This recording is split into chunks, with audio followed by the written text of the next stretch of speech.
This is McFly Angler.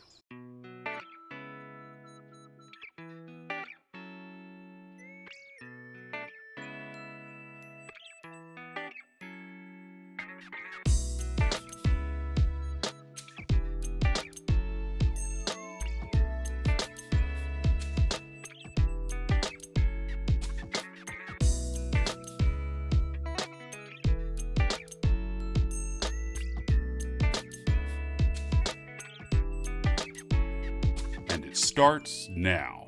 So last week I tied the patch rubber legs in the original way of tying it, but today we will try a new technique. And like I said last week, you can use a nymph hook, but I like using something a little stronger like these Streamer 300s from Resin Fly. And today I'm tying a size 10. Place a hook securely in your vise. We will want to add some weight, and you can use some lead-free wire if your local rivers don't allow lead. However, I find that lead is needed to flatten the bug, which you will see me do later in the video. Make 10 to 20 wraps with the lead wire. Here I'm making 15. Bring the lead together into a tight coil and then position it so it's slightly forward. For thread, I really like this Vivus 6/0, and today I'm using brown. Start your thread behind the hook eye and then come down over the lead while still holding onto the tag end to help assist with jumping over the lead bump. Cut or snap off the waist. Now build a bit of a thread dam behind the lead so it won't move down. Then make loose wraps over the lead and make another thread dam in front of it so you lock it in tight. Now wrap up and down over the lead to cover it with the thread, and with your thread right behind the hook eye. Now we need some of these legs. It's called bug legs from Fly Tyer's Dungeon, but it's basically the same thing as Spanflex. Trim off 2 pieces. Now this comes in a wide variety of colors, so get creative. Fold one piece in half and then tie it in so the loop extends out the front of the hook a little shy of a hook shank length. Then tie it down the hook with the bug legs on top of the hook shank.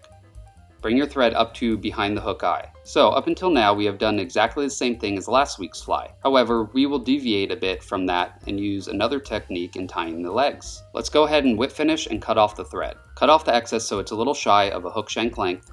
Grab the other piece of legs, pinch between your fingers, and then wrap around the hook shank. Then pinch again with your fingers, and then wrap a bit up from the last wrap. Pinch again with your fingers, and then finally wrap once more around the hook, and finally pinch it all together between your fingers. Grab some Solarez thin formula. Actually, you probably want to have the cap off and ready to go before the last step, but make sure your resin and light are within reach.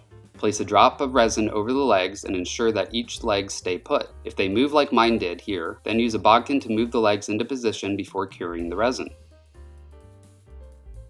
Now take your scissors and cut the loops to create 3 even legs. I find that it helps with the next steps to cut the legs a bit shorter and roughly to the desired final length here.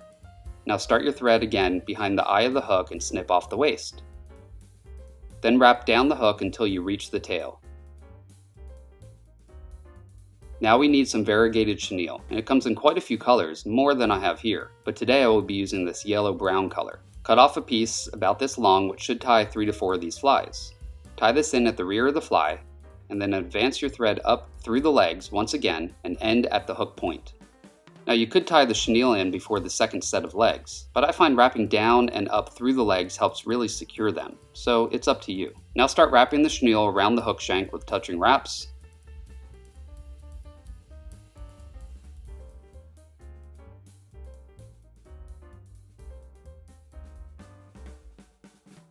Once you reach the hook eye, then capture the chenille and cut off the waist.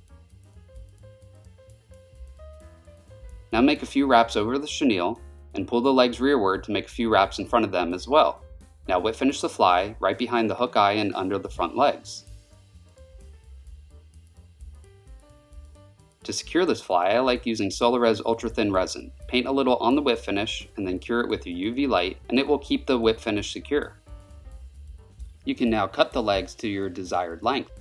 And there we have it, the finished patch rubber legs, but tied with a slightly different technique as last week's rubber legs. To be honest, I did get this technique off of the Tight Lines Productions YouTube channel and thought it was a great way to do this. So I wanted to share with all of you. Either way you tie the patch rubber legs, it is a classic pattern that seems to work wonders. It's a stonefly representation that's simple to tie and works just about anywhere that fish eat large aquatic bugs. So let me know in the comment section what you think of this technique versus last week's.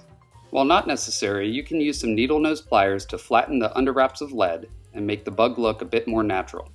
As you all know, I've gotten you all discounts from www.risenfly.com. They manufacture all their own hooks, rods, reels, fly tying tools, and other gear for fly fishing. Not only are the prices at their shop very good already, but like I said, they're offering you 15% off of your first order with them. So go to www.risenfly.com and type in McFly at checkout for a discount on your entire cart. I want to also thank all of my patrons who support me. For as little as $1 a month, you can help support this channel and also get some great perks like early access to my videos, participate in live streams, and even discounts on purchasing flies I tie and sell. Yes, that's right, I do sell flies hand tied by me. If you want to order, you can do so through Patreon for that discount, or just place an order by finding me on Instagram or Facebook. Or if you don't use social media, then you can go to my YouTube homepage, click the About section, and then click View Email Address and email me with your order. I want to also thank all of you who share all my videos and your continued support by hitting the like button and being my subscriber. I will see you on the next video. Now you go catch some fish.